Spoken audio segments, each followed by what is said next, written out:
Cheers, friends! Hey there. Welcome to Disney's Lookout Cay at Lighthouse Point. Their second private port.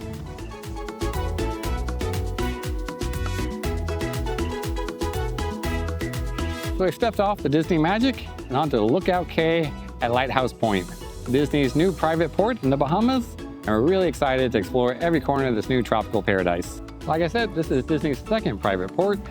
They purchased 900 acres on the island of Eleuthera in the Bahamas. Now they've only developed about 16% of it into this nice resort area.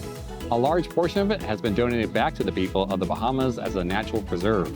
For the next few minutes, we're going to explore what this port has to offer, its beautiful beaches, all the dining options, as well as family-friendly activities and the adults-only area where you can go to unwind. But that's not all. We've also heard some chatter about initial reviews about issues with flies and lack of shade and overcrowding. So we'll see if things have gotten any better over the last couple months. When you step off the cruise ship, it's about a half-mile walk down this pier to a tram station that takes you to the other side of the resort where all the action is. They do offer little golf cart trams down the pier. I believe you have to pre-register for those. It looks like there's a handicap sticker on them. It is a half-mile pier, probably about a 10-15 minute walk to actually get onto the island. This is so nice. The water is just super blue here. It's quite pretty, isn't it? They built this really long pier to limit the impact on the ecosystem here. They did have a water station along the way. It took us about 16 minutes to walk the pier, and that includes stopping for selfies. Thank you. Oh, a nice cool rag. Put you down the back of your neck after that walk. Right? Feels comfortable. Ooh, should give you this to walk at the beginning, you know? All right, so over here is where you go if you've chartered a boat, doing a snorkeling excursion, a lot of other activities. And right here is Mangrove and Go, a quick coffee stop. This is not included. It's all stuff at an extra charge. And you have restrooms. So this port is just a few months old. All this vegetation is new, so it's still up and coming. Takes away a little bit of the charm, but just in a few more months, this place is gonna be beautiful, lush. Disney really knows how to do landscaping, that is for sure. So it's just a matter of time. This is just a growing pain. And here's where you catch the tram to take you over to the other side of the island where all the food, beaches, and cabanas are. So these little carts are normally at the beginning of the port, and people can use them to bring luggage and kids down the long pier. Not sure how they're supposed to get back to the cruise ship for people coming in later. Yeah, we didn't see any at the port. We didn't have to wait long for this tram to pull in, and it only took about 7 or 8 minutes to get us to the other side of the resort.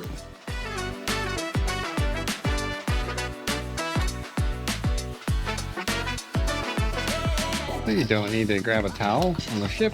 We'll have them here at the Goombay tram station. I did see some points online that they did not have beach accessible wheelchairs. It looks like they've gotten those in now. I did see reviewers saying that the bicycles rentals were not open, and looks like it's still true. The resort layout is really easy to navigate. From where you're dropped off, to the right are the kids' play areas and one of the family buffets. Straight ahead is the Cultural Center, and to the left is the other family buffet, and to the left and down a ways is Serenity Cove, the 18 and over area. Now the main attraction of Lookout Cay are these beautiful beaches that they have. There was plenty of room to spread out. The sand is very soft and has a pink hue to it, and the water was crystal clear blue. It was a beautiful day here. At the far end of the family beach, opposite Serenity Bay, there were no chairs at the waterfront. So if you have a family and you're looking for a quiet place to get away from the crowds, this is it. Now there are two separate beach areas. There's the family-friendly area and the 18+ area. Serenity Bay Beach is the 18 and over beach. It is at the opposite end from the family area. It has its own dining area and its own bar. There's plenty of places to sit here, and it was very relaxing and a lot less hectic.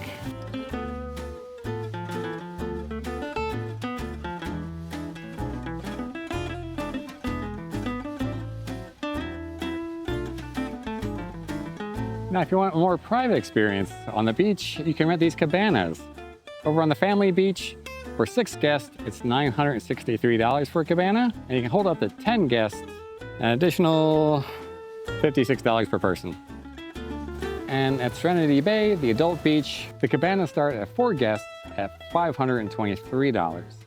And if you're into snorkeling, you can rent snorkeling gear here for $38 a set. But you're going to be snorkeling in the same area that people swim. It's not a special section, so it's going to be kind of crowded and probably not a lot of fish since there's so much activity in those waters. And you don't have to head back to the ship for lunch. There are 3 dining spots here at the port. There are 2 True barbecue locations in the family-friendly area. At True Barbecue, it looks like they have different windows for different food items. Barbecue ribs, rotisserie chicken, chicken and seafood rice bowls, flavorful fish. So in these family-friendly dining areas, they've added these really large fans here. And I bet that helps a ton with the fly problem. And 1 dining spot in the Serenity Bay area for 18+. And they all serve pretty much the same food. The True barbecue spots are designed to handle a lot more people than the Serenity Bay area.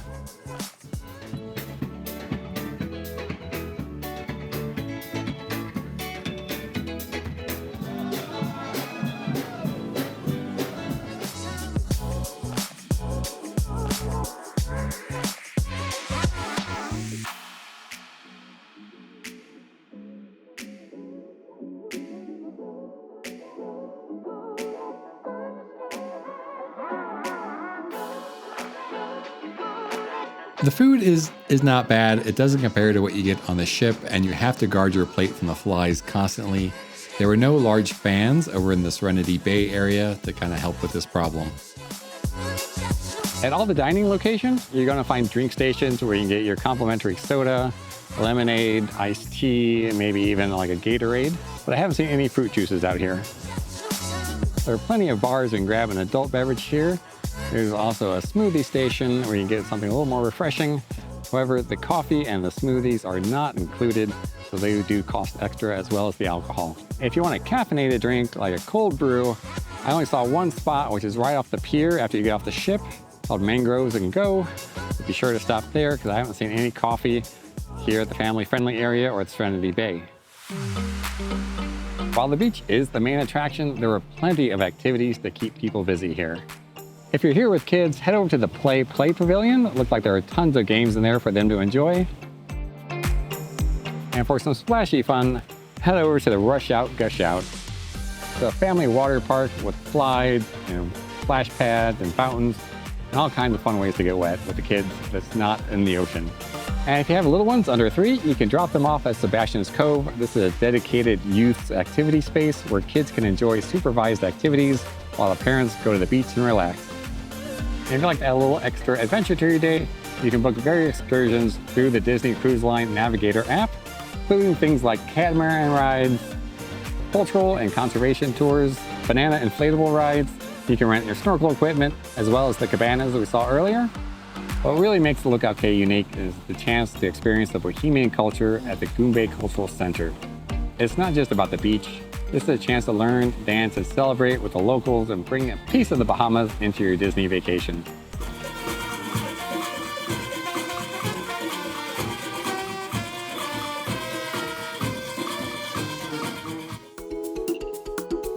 As we mentioned earlier in this video, we're going to cover some of the concerns that we read about online. Now, all the vegetation is new here, so these palm trees are still growing. They don't provide a whole lot of shade. There's not a lot of bushes and stuff growing in yet, but over time, as this landscape develops, it's definitely going to get better. There are a lot of these pavilion areas in the dining spaces. They give you plenty of shade when you're eating, and they've added some fans here, at least in the family areas, that'll help cut down on the flies. And the flies were an issue. We didn't really see the flies at the buffet station where you pick up the food, but definitely out in the eating areas, we saw people squatting constantly. We had a couple we had to deal with, but definitely do not leave your food unattended here. They will get swarmed unless you're in one of these fans because the air movement keeps the flies away. Now they could definitely add some shade to that pier walk. That wasn't too bad this morning. We had a nice breeze and nice clouds, like I imagine on a still day with the sun beating down on you. that could be a very brutal walk. If you're concerned about that walk, be sure to talk to people on board first and register for one of those golf cart rides to get you across the pier. Hopefully, if people keep commenting about it, eventually Disney will do something about that pier walk.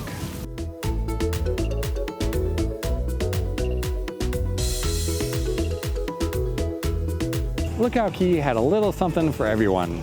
Cultural experiences, family fun activities, as well as chill, relaxing at the beach. It's nice that all your food is complimentary, as well as the drinks, so it really is just an extension of being on the Disney cruise. As always, we really appreciate all the friends we've made here on YouTube and your continued support. We love hearing your thoughts down below. If you have any questions about our experience here at Lookout Cay, be sure to ask. We'll be happy to answer. Until next time, friends, cheers!